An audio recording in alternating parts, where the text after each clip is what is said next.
আদম আলাইহিস সালাতু ওয়াস সালাম কাকে নিয়ে কাবাঘর নির্মাণ করলেন এর কয়েকটি ব্যাখ্যা। কেউ কেউ বলেছেন হযরত আদমের সাথে তার পুত্র শীশ আলাইহিস সালাম তিনিও কাবাঘর নির্মাণে অংশ নিয়েছেন। এরপরে নূহ আলাইহিস সালাতু ওয়াস সালাম পর্যন্ত কাবাঘর এই প্যাটার্নে এই অবকাঠামোর উপরই ছিল। নূহ আলাইহিস সালামের সময়ে প্লাবন হলো, সব ডুবে গেল। কেউ বলেছেন কাবাঘরকে আল্লাহ তাআলা উঠায় নিলেন, সুবহানাল্লাহ বলে। এরপরে যখন নূহ আলাইহিস সালাতু ওয়াস সালামের বন্যার পরে নতুন করে পৃথিবীকে সুসজ্জিত করা হলো, তখন কাবাঘরের যেই ভিটা ছিল, ভিত ছিল, ভিটা বুঝেন না আপনারা? ভিটা, সেই ভিটার উপরে আবার দ্বিতীয়বার কাবাঘর নির্মাণ হলো। এভাবে চলতে থাকলো ইব্রাহিম আলাইহিস সালাতু ওয়াস সালাম পর্যন্ত। ইব্রাহিম আলাইহিস সালাতু ওয়াস সালাম এর সময়ে আবার কাবাঘর নির্মাণ হলো। তিনি এবং তার পুত্র হযরত ইসমাঈল আলাইহিস সালাতু ওয়াস সালাম দুজনে মিলে কাবাঘরকে নির্মাণ করলেন, যার কথা রব্বুল আলামিন সূরা বাকারা প্রথম পৃষ্ঠা প্রথম পারা 19 নম্বর পৃষ্ঠার প্রথম আয়াত, বিসমিল্লাহির রহমানির রহিম, وإذ يرفع إبراهيم القواعد من البيت وإسماعيل ربنا تقبل منا إنك أنت السميع العليم। এইখানে রব্বুল আলামিন হযরত ইব্রাহিম এবং তার ছেলে হযরত ইসমাঈল দুজন মিলে কাবাঘরকে যে নির্মাণ করলেন এবং সে নির্মাণ কাজ সমাপ্ত হলো। সমাপ্ত হওয়ার পরে বাবা এবং সন্তান মিলে আল্লাহর কাছে দুহাত তুলে নিবেদন করলেন এবং রব্বুল আলামিন তাদের সেই নিবেদনকে কবুল করলেন। এর লম্বা ঘটনা তিনি বর্ণনা করেছেন। এরপরে রাসূল করিম সাল্লাল্লাহু আলাইহি ওয়াসাল্লাম তার সময়ে, তখনও তিনি নবী হননি, তিনি মক্কার একজন যুবক, আদর্শবান যুবক, নেতৃত্বস্থানীয় যুবক, চরিত্রবান যুবক, আমানতদার যুবক, অনুকরণীয় যুবক, সমস্ত যুবকেরা যার কাছে ছায়া খুঁজে পায় এমন যুবক, সমাজের প্রবীণরা যার কাছে ছায়া খুঁজে পান এমন যুবক মুহাম্মদ ইবনে আব্দুল্লাহ। রাসূল তখন নবী হননি, তখন কাবাঘর আরেকবার নির্মাণ করা হলো। কিভাবে নির্মাণ করা হলো? এর নির্মাণের আগের গল্পটা হলো, কাবাঘরে আগুন লেগে গেল। কি করে? আমাদের ঢাকা এবং আপনাদের অনেকের কাছে হয়তো আছে, ধূপ দেওয়া হয়, ধূপ আছে না? ধূপ দিলে মশা থাকে না, তারপরে সুঘ্রাণযুক্ত। এক মহিলা সে তার পাত্রের মধ্যে ধূপ নিয়ে একটা জিনিস দিয়ে বাতাস করতে করতে কাবাঘরে ধূপ দিচ্ছিল। ঝুলন্ত গিলাফ ছিল সেখানে, পৃথিবীর বিখ্যাত আরবি সাহিত্যের কবিতাগুলি সেখানে ঝুলন্ত ঝুলে রাখা হতো, সাবা মুআল্লাকের ইতিহাস আছে।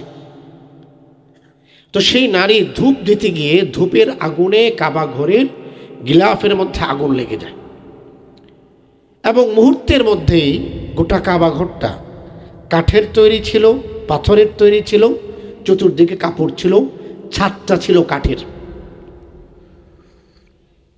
সেই নারীর আগুনে লেগে গোটা ঘরটা পুড়ে ছারখার হয়ে গেল। এখন মক্কার কুরাইশরা চিন্তা করলো কাবাঘর তো পুড়ে গিয়েছে, এটাকে নির্মাণ করতে হবে। কিভাবে? তারা দেখলো যে কাবাঘর নির্মাণ করা অনেক ব্যয় সাপেক্ষ, অর্থকড়ি তাদের নাই।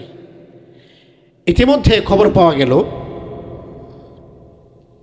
জেদ্দা সমুদ্র বন্দরে অনেক দূর থেকে একটি জাহাজ ঝড়ের কবলে পড়ে, জাহাজের ধ্বংসাবশেষ জেদ্দা নদী বন্দরের মধ্যে এটা পড়ে আছে। মক্কার কুরাইশরা মক্কা থেকে গেল সেখানে, জেদ্দা পর্যন্ত গিয়ে সেই বিশাল জাহাজের ফেলে যাওয়া তক্তা, তার কাঠ, তার লোহা, এই সবগুলিকে তারা নিয়ে আসলো, এনে তারা কাবাঘরকে নির্মাণ করল। এখন সমস্যা একটা দেখা দিল। এতদিন পর্যন্ত হযরতে আদম আলাইহিস সালাতু ওয়াস সালাম থেকে নিয়ে হযরত ইব্রাহিম আলাইহিস সালাতু ওয়াস সালাম পর্যন্ত কাবাঘর যেই অবকাঠামোর উপর নির্মাণ ছিল, কুরাইশদের সময়ে এসে দেখা গেল জেদ্দা থেকে যে কাঠ, লোহার পাত তারা নিয়ে এসেছে, এইটা দিয়ে পরিপূর্ণ কাবা ঘর নির্মাণ করা যায় না, কিছু জায়গা বাকি রয়ে যায়। তারা নিজেরা মিলে অর্থ সহযোগিতা করলো। তাদের কাছে হালাল টাকা খুব কম ছিল, অধিকাংশই ছিল লুটতরাজের টাকা। হারাম টাকা তারা কাবা ঘর নির্মাণে খরচ করতে চায়নি। এই জন্য হালাল যতটুকু টাকা ছিল এটা দিয়ে দেখলো যে না, কাবা ঘরের নির্মাণ পুরোটা কমপ্লিট হয় না। তখন তারা দুটো কাজ করলো। একটা কাজ হলো কাবা ঘরটাকে এখন যে অবকাঠামোর উপর আমরা দেখি এই পর্যন্ত নিয়ে আসলো। আরেকটা কাজ করলো, এটা হলো সবাই যেন কাবা ঘরে প্রবেশ করতে না পারে, এজন্য তারা একটার দরজা রাখলো। আগে তো দুটো ছিল, একটা বন্ধ করে দিয়ে একটা রাখলো, এবং সবাই যেন সরাসরি কাবা ঘরতে প্রবেশ করতে না পারে এজন্য কাবা ঘরের ভিতটাকে একটু উপরে উঠিয়ে দিল। উঠার জন্য একটা সিঁড়ির ব্যবস্থা করলো, আর সিঁড়িটা নিজেদের কাছে তালা মেরে রাখে। যাদের সাথে তাদের খাতির ভালো তাকে সিঁড়ি দিয়ে কাবা ঘরের দিকে উঠতে দেয়, যার সাথে খাতির নেই তাকে সিঁড়ির ব্যবহার করতে দেয় না। সমস্যা বাঁধলো অন্য জায়গায়। যখন কাবা ঘর নির্মাণ কমপ্লিট হয়ে গেল, তখন তারা সর্বশেষ কাবা ঘরের নির্মাণের পূর্ণতা আসবে হলো হাজার আসওয়াদের মাধ্যমে। এখন হাজার আসওয়াদকে রাখতে হবে। হাজার আসওয়াদকে কে রাখবে? কাবা ঘর নির্মাণে অংশগ্রহণকারী প্রতিটি দল, প্রতিটি গোত্র বলল আমরা রাখব। আমরা জেদ্দা পর্যন্ত হেঁটে গিয়েছি, আমরা রাখব। একজন বলে আমি টাকা বেশি দিয়েছি, আমি রাখব। একজন বলে কাঠের সবচেয়ে বড় টুকরাটা আমার মাথায় ছিল, আমি রাখব। একজন বলে লোহাটা আমি নিয়ে এসেছি, আমি রাখব। একজন বলে ছাদের কাজ আমি করেছি, আমি রাখব। এদের অবস্থা এমন, হাজারে আসওয়াদের আলাপ পরে আমার সামনে আমাকে যে রাখতে দিবে না, আমার সামনে বাধা হয়ে দাঁড়াবে, তার কল্লা ফেলে দেব। হাজারে আসওয়াদের আলাপ পরে মক্কার প্রবীণ লোকেরা বলল, দেখো কাবা ঘর নির্মাণের পরে এখন হাজারে আসওয়াদ নিয়ে নিজেদের মধ্যে হত্যাযজ্ঞ, এটা বুদ্ধিমানের কাজ নয়। এক কাজ করো, আমরা সিদ্ধান্ত নেই আগামীকাল ভোরে, আগামীকাল প্রত্যুষে সবার আগে মসজিদে হারামে যে লোকটা ঢুকবে, হাজারে আসওয়াদের রাখার দায়িত্ব আমরা সেই লোকটাকে দেব। বলেন সুবহানাল্লাহ।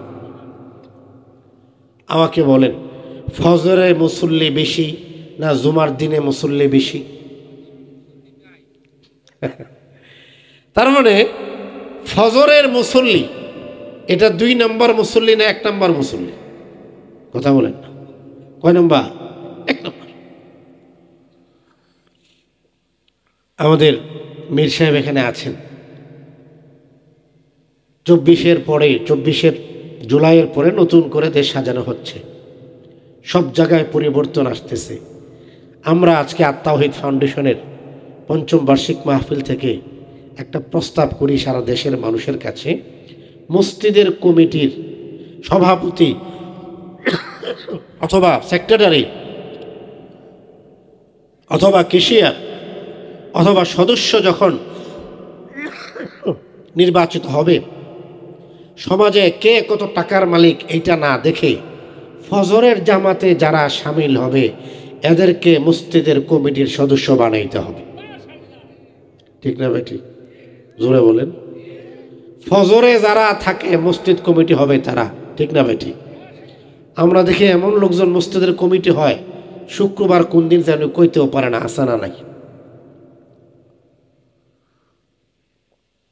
বলা হলো আগামীকালকে সবার আগে মসজিদে হারামে যে লোকটা ঢুকবে আমরা বুঝে নেব হাজারে আসওয়াদ কাবা ঘরে স্থাপন করার মাধ্যমে কাবা ঘরের নির্মাণকে পরিপূর্ণ দেওয়ার মহান সৌভাগ্য তিনি।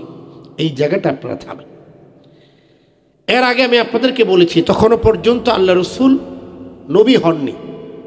মক্কায় মুহাম্মদ ইবনে আবদুল্লাহ, আব্দুল মুত্তালেবের নাতি, আবু তালেবের ভাতিজা, হামজার ভাতিজা, সকলের ভাতিজা, মক্কার সবচেয়ে সম্ভ্রান্ত এবং সবচেয়ে অভিজাত কুরাইশ বংশের যুবক তিনি। তখনও তিনি মক্কার সবচেয়ে শ্রেষ্ঠ লোক। ঠিক না বেটি? সবচেয়ে শ্রেষ্ঠ তিনি। এবার তারা বললেন আগামীকালকে সকালে যিনি আসবেন আমরা বুঝব যে তার মাধ্যমে রব্বুল আলামিন হাজরে আসওয়াদ রেখে তিনি কাবা ঘরের নির্মাণের পূর্ণতা করবেন, আর আমরা বুঝে নেব তিনি সবচেয়ে বেশি সৌভাগ্যবান। পরের দিন সকালে দেখা গেল সবার আগে মসজিদে হারামের সীমানায় যিনি প্রবেশ করেছেন তিনি মুহাম্মদ ইবনে আব্দুল্লাহ বলেন সাল্লাল্লাহু আলাইহি ওয়াসাল্লাম।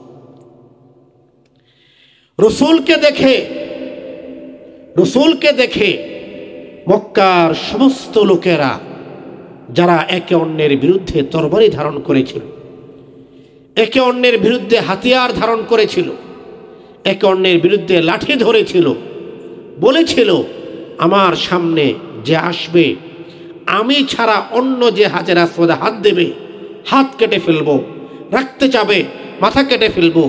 ওই তরবারি ধারণ করাওয়ালা মানুষগুলো রসূলকে যখন দেখেছে, মুহাম্মদকে যখন দেখেছে, মুহাম্মদ ইবনে আব্দুল্লাহকে যখন দেখেছে, চিৎকার করে বলেছে হুয়াল আমিনু হুয়াস সাদিকু। একেবারে যেই লোক রাখা দরকার ওই লোকটাই চলে আসছে। আমাদের মধ্যে সবচেয়ে চরিত্রবান তিনি, সবচেয়ে বিশ্বস্ত তিনি, সবচেয়ে সম্মানিত তিনি, সবচেয়ে মর্যাদাবান তিনি। মুহাম্মদ ছাড়া মক্কাতে এই ঘরে কাবা ঘরে এই পাথরকে রাখার সম্মান আর কার হতে পারে না, বলেন সুবহানাল্লাহ। মুহতারাম হাজিরিন, আপনি শুকরিয়া আদায় করুন আপনার ছেলে, আপনার ভাতিজা অথবা আপনার ভাগিনা আত-তাওহীদ ফাউন্ডেশনের সাথে যুক্ত। তারা তাওহীদের আলোচনা করার জন্য একটি মাহফিল সাজিয়েছে। আমরা ঢাকায় থাকি, মেদিনীদেশে ভালো করে জানেন, আমরা 50,000 লোকের প্রোগ্রাম করলো মুহিবুল্লাহ সাহেবকে নিতে পারি না, অসুস্থ থাকেন, শিডিউল থাকে না। খলিল আহমেদ সাহেবকে পাই না, ওনারা এদিকে থাকেন, শিডিউল পাই না। কিন্তু আমি শুনেছি আজকের এই ছোট্ট মাহফিলটাতে এসে তারা দীর্ঘ সময় কথা বলেছেন। আল্লাহ তাআলা মাহফিলকে কবুল করেন, আরো জোরে বলুন আমিন। রাসূল তখনও যুবক। কেমন যুবক? মক্কার সমস্ত কাফেররা বলেছেন হুয়াল আমিন হুয়াস সাদিক, সে সত্যবাদী। এবার নবীজি এলেন, বলেন আপনাদের কি সমস্যা? বলল আমাদের সমস্যা হলো আমরা কাবা ঘর নির্মাণ করেছি, এখন হাজরে আসওয়াদ রাখবো, এটা আমাদের সবার মধ্যে মারামারি। এটা রাখার মাধ্যমে কাবা ঘর কমপ্লিট হবে, নির্মাণের সমাপ্তি ঘটবে। আমরা সবাই নির্মাণের সমাপ্তির মহা সৌভাগ্য অর্জন করতে চাই, কিন্তু সবাই মিলে কষ্ট করেছি, একজন রাখবে এটা হতে পারে না। আমরা সবাই মিলে চিন্তা করেছি আজকে যিনি আসবেন তিনি রাখবেন। দেখলাম আল্লাহ আপনাকে পাঠিয়েছেন, আমরা আপনার ওপর আমাদের দায়িত্ব অর্পণ করলাম, আপনি যেটা ভালো মনে করেন। রাসূল বলেন আমাকে একটা চাদর দেন। সুবহানাল্লাহ বলেন না। এ রাসূল চাদরটা সামনে রাখলেন। দেখেন নেতৃত্ব গুণ কাকে বলে। চাদরটা সামনে রাখলেন, রেখে নিজে হাজরে আসওয়াদটাকে 2 হাতে ধরে চাদরের মাঝখানে রাখলেন।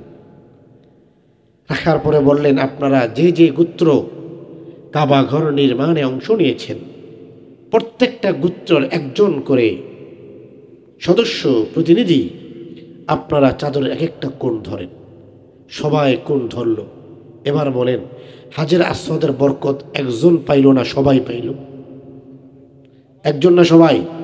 সবাই পাইল। সকলে মিলে ধরে নিয়ে গেল। কাবা ঘরের সামনে যখন গেলেন আল্লাহ রাসূল নিজ হাতে ধরে এই হাজরে আসওয়াদটাকে সর্বশেষ কাবা ঘরে রেখে দিলেন।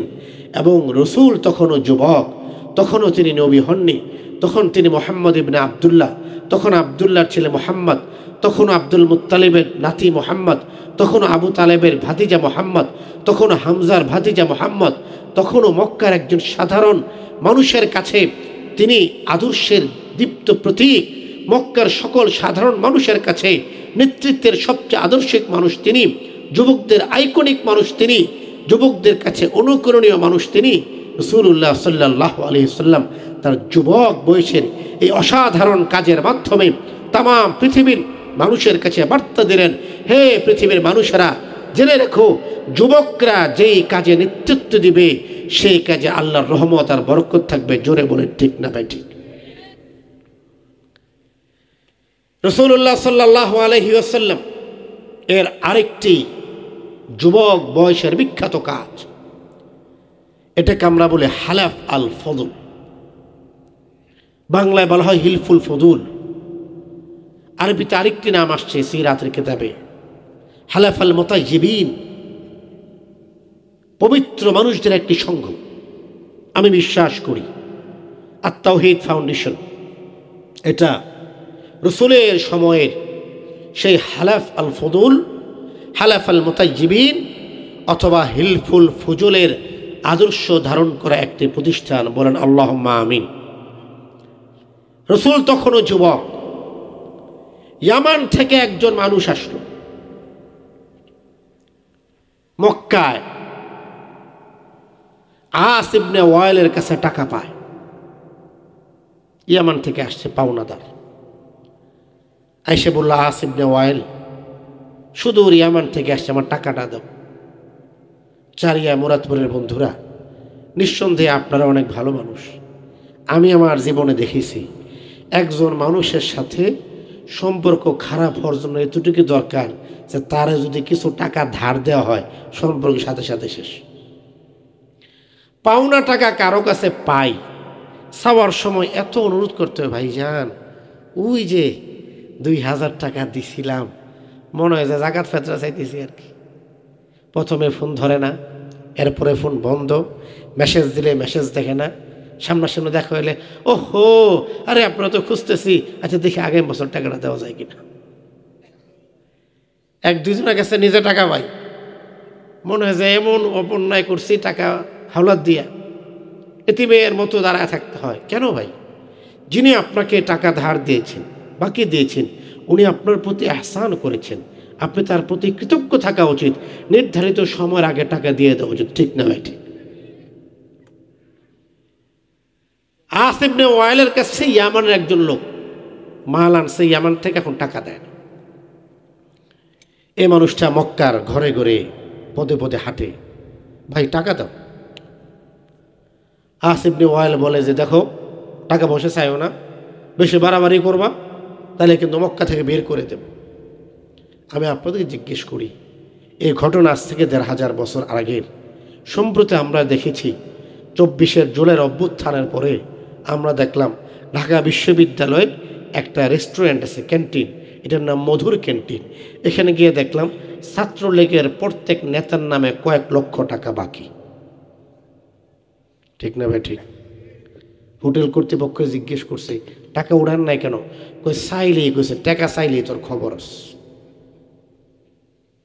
এই ধরনের লোক সমাজে আছে না? মধুর ক্যান্টিন খায়া ফোকা বানায় হেলাইছে ছাত্রলীগের লোকজন, টাকা দেন না কেন? কই চাইলেই খবর আছে। আস ইবনে ওয়াইল বলে টাকা চাইলেই খবর আছে। এবার সে কি করবে? ইয়ামানের ব্যবসায়ী মানুষ, মুসাফির মানুষ, সে গিয়ে মক্কার সবচেয়ে উঁচু যেই পাহাড়, কেউ বলেছেন সাফা পাহাড়ের উপরে, কেউ বলেছেন জাবাল আবু কুবাইসের উপরে, তবে সাফা পাহাড়ের উপরে এই বর্ণনাটা নির্ভরযোগ্য। সাফা পাহাড়ের উপরে দাঁড়িয়ে বলেছে, হে মক্কাবাসী, আনা মুসাফিরুন জিতু মিনাল ইয়ামান ওয়া আনা তাজিরুন, আমি একজন ব্যবসায়ী, আমি ইয়ামান থেকে এসেছি, আমি একজন মুসাফির, তোমাদের শহরের একজন লোকের কাছে আমি টাকা পাই, টাকা তো দেয় না, চাইতে গেছিলাম, বলছে বেশি কথাবার্তা করলে তোর খবর আছে। রাসূল করিম সাল্লাল্লাহু আলাইহি ওয়াসাল্লাম তখনও তিনি নবী নন, তখনও তিনি একজন যুবক। আমাদের আত-তাওহীদ ফাউন্ডেশনের যুবকদের আদর্শ হলো রাসূলের সমস্ত কার্যক্রমগুলো। রাসূল চিন্তা করলেন, না এটা তো হতে পারে না, ইয়ামান থেকে একজন লোক আসবে তার পাওনা টাকা উদ্ধারের জন্য, বাকিতে বিক্রি করা তার পণ্যের মূল্য উদ্ধার করার জন্য, আর ছাত্রলীগের ভাষায় বলবে টাকা চাইলেই খবর আছে, এটা তো হতে দেওয়া যায় না। আল্লাহ রাসূল তার চাচা হযরত জুবাইর ইবনে আব্দুল মুত্তালিব তাকে নিয়ে এবং সমাজের বয়োজ্যেষ্ঠদেরকে নিয়ে তিনি বসলেন, একটি সংঘ করলেন, একটি সংগঠন করলেন এবং সেখানে সবাই মিলে সিদ্ধান্ত নিলেন গোটা মক্কাবাসী সব সময় যে কোনো ব্যক্তি নির্যাতিত হবে সেই নির্যাতিত মজলুম ব্যক্তির পাশে থাকবে, কেউ তাকে নির্যাতন করবে এই ধরনের কোনো জুলুম মক্কায় হতে দেওয়া যাবে না। চিৎকার করে বলুন সুবহানাল্লাহ। গোটা বাংলাদেশে আপনি দেখবেন অসংখ্য প্রতিষ্ঠান আছে যারা হিলফুল ফুজুল নাম দেয়, আর তাওহীদ ফাউন্ডেশন তাদের মতো একটি প্রতিষ্ঠান। আমরা আল্লাহর কাছে দোয়া করি, প্রত্যাশা করি হিলফুল ফুজুলের আদর্শ যেমন ছিল সেই আদর্শ গ্রহণ করে আর তাওহীদ ফাউন্ডেশন যেন কিয়ামত পর্যন্ত তাদের সকল কল্যাণকর কার্যক্রম চালাতে পারে। আল্লাহ পাক তৌফিক দেন, জোরে বলেন আমিন। রাসূল এবার নবী হলেন। নবুয়তের পরে যুবকদের সাথে রাসূলের কি সম্পর্ক? নবুয়তের পরে যুবকদের ব্যাপারে রাসূলের কি দৃষ্টিভঙ্গি? নবুয়তের পরে যুবকরা আর রাসূল সম্পর্ক কেমন? নবুয়তের পরে যুবকদের সঙ্গে রাসূলের কি ঘনিষ্ঠতা?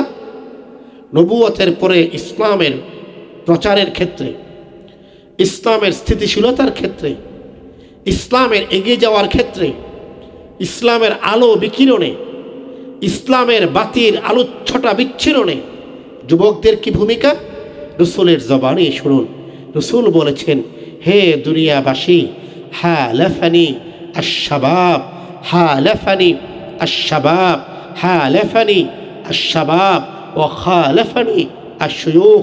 জেনে রাখো মক্কার যুবকরা আমি মুহাম্মদকে সহযোগিতা করে ইসলামকে এগিয়ে দিয়েছে। বলেন সুবহানাল্লাহ। হালাফানি আশ-শাবাব, যুবকরা আমাকে সহযোগিতা করেছে। ও খালাফানি আশ-শুয়ুখ, আর বুড়ো বাম যেগুলি ছিল আবু জেহেল, আবু লাহাব, উতবা, শাইবা, এরা সকল বৃদ্ধ মানুষগুলো পদে পদে ইসলামকে যখন আটকে দিতে চেয়েছিল, পদে পদে ইসলামের বাতিকে নিভিয়ে দিতে চেয়েছিল, পদে পদে ইসলামের সুবাসকে থামিয়ে দিতে চেয়েছিল, বৃদ্ধরা ইসলামকে বাধা দিয়েছে। কিন্তু এক ঝাঁক তরুণ যুবকেরা এগিয়ে এসেছে।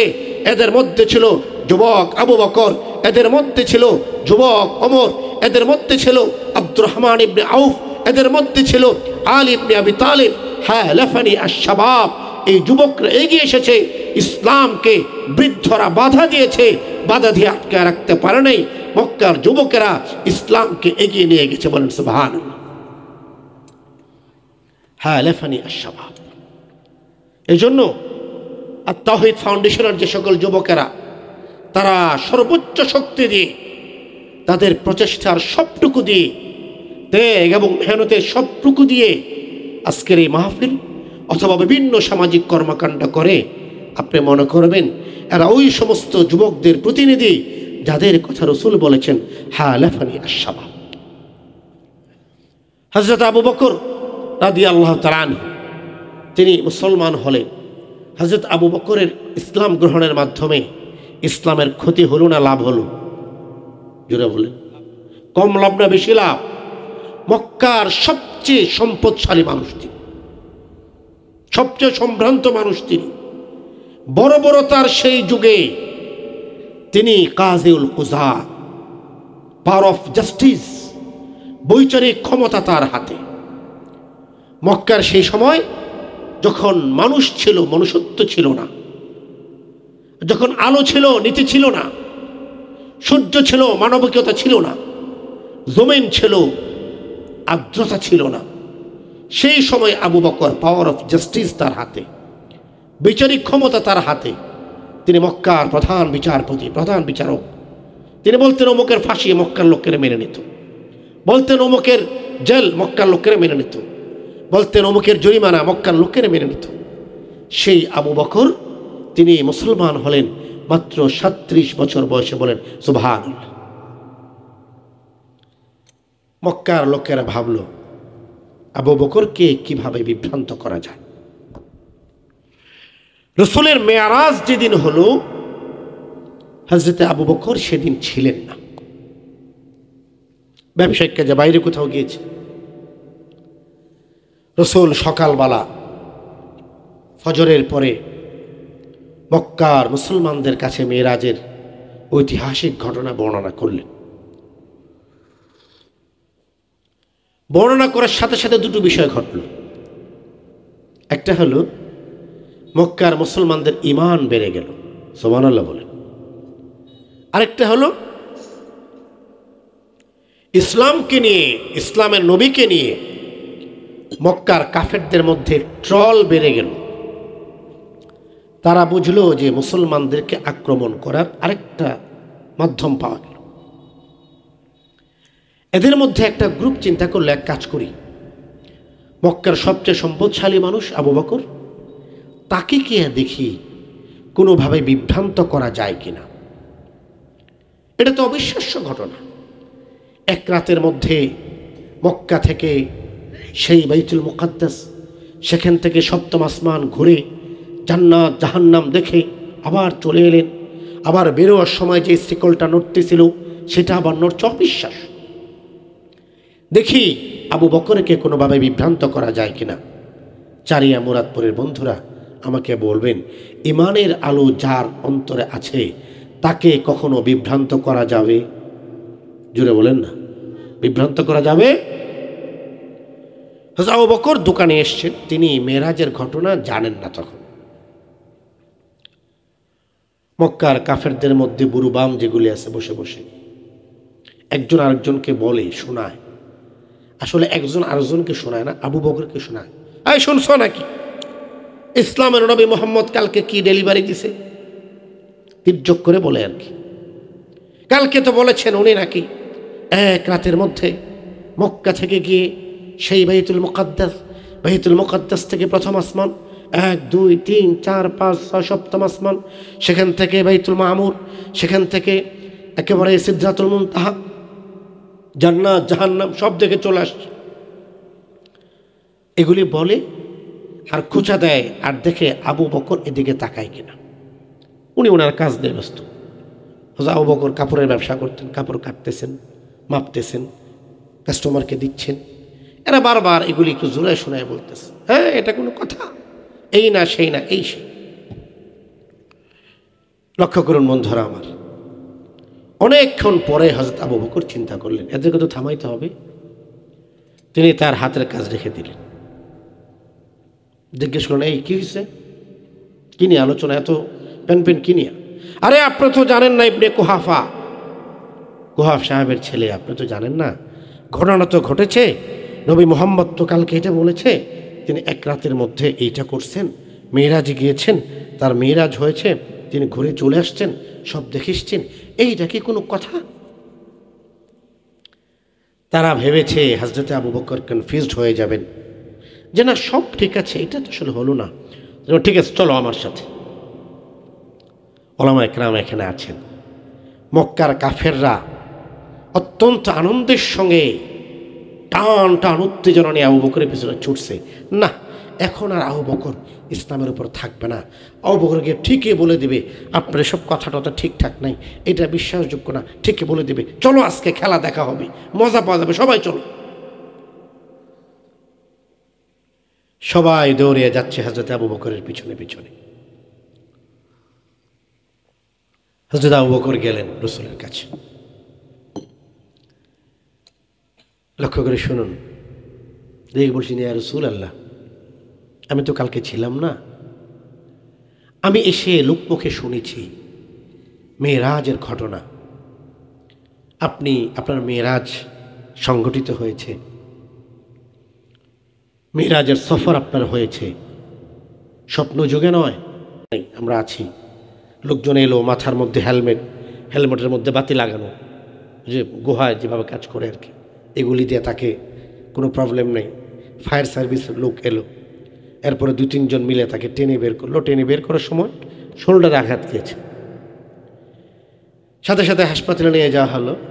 আমার কাছে যেটা মনে হলো যে যদি এটা আসহাবের কাহফ গুহা হয়ে থাকেও, 1000 বছর আগে দিনের আলোতে উদ্দীপ্ত প্রাণ এই মানুষগুলো সেই দুর্গম অঞ্চলে একটি গুহায় অবস্থান করেছেন। শুধু তাই নয়, সেই গুহায় অবস্থান করার পাশাপাশি সেই স্মৃতিটুকু পৃথিবীর সমস্ত যুবক, আদর্শবান যুবকদের সামনে রাখার জন্য রব্বুল আলামিন সেই স্মৃতিটুকু এখনো পর্যন্ত পৃথিবীতে উজ্জ্বল করে রেখেছেন। সুবহানাল্লাহ বিহামদিহি। মুহতারাম হাজরিন, একজন যুবকের ঘটনা বলে আমি আমার আলোচনা শেষ করব। আমার প্রিয় ভাই মাওলানা মোতালেব হোসেন সালেহী তিনি এসেছেন। আমি নিজেও তার ভক্ত এবং আমি আপনাদেরকে বলি, মোতালেব হোসেন সালেহী ভাই দ্বীনের জন্য, সুন্নাহের জন্য, ইসলামের জন্য এবং ইসলামের প্রকৃত আদর্শের জন্য তিনি যে ত্যাগ এবং কুরবানি দিয়েছেন এটা নজিরবিহীন। এবং রব্বুল আলামিন তার এই কুরবানির কারণে তার মাকাম এবং মর্যাদা আলেমদের মধ্যে অনেক বাড়িয়ে দেবেন। চিৎকার করে বলেন ইনশাআল্লাহ। আমি ব্যক্তিগতভাবে তার জন্য অনেক দোয়া করি।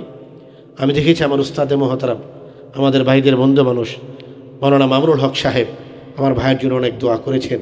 আমরা বিশ্বাস করি আমাদের মাওলানা মোতালেব হোসেন সালেহী ভাইরা যখন হক্কানিয়াতের পথে কথা বলবেন, আঙুল উঁচু করে বাতিল আর তাগুতের বিরুদ্ধে হুঙ্কার দিবেন, বাংলাদেশে ইসলামে যারা বিভিন্ন রকমের বিকৃতি সাধন করতে চায় এই সমস্ত অপশক্তি লেজ গুটিয়ে পালিয়ে যেতে বাধ্য হবে। জোরে বলেন ঠিক না ভাই? ঠিক।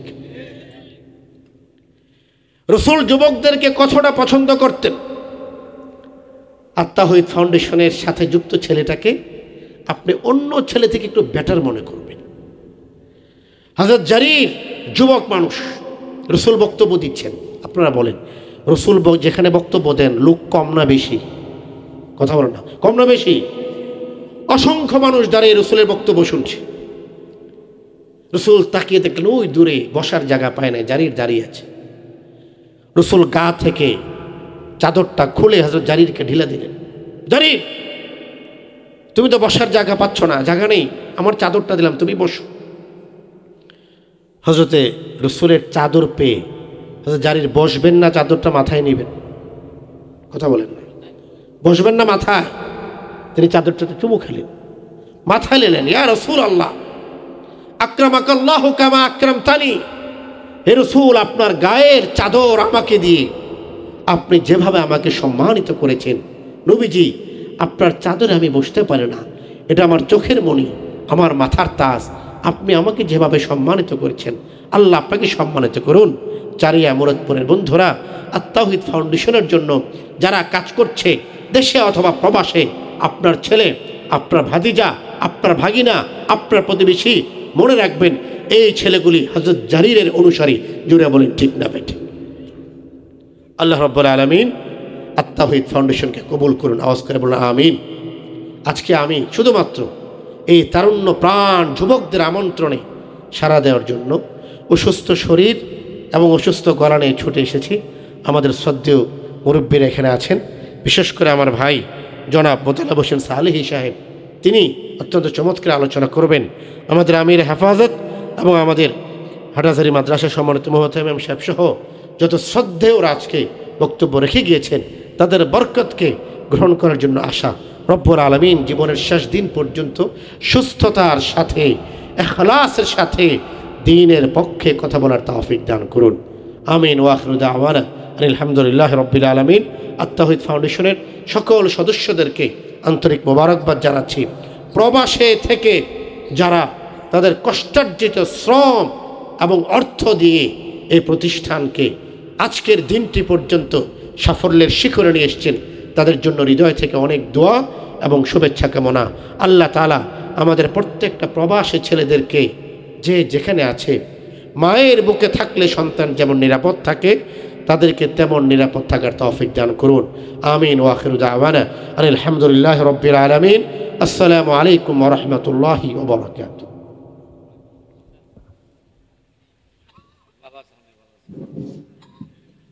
মুহতারাম হাজরিন, এই পর্যায়ে সংক্ষিপ্ত সময়ের মধ্যেই আপনাদের সামনে গুরুত্বপূর্ণ দিক নির্দেশনামূলক সংক্ষিপ্ত আলোচনা করবেন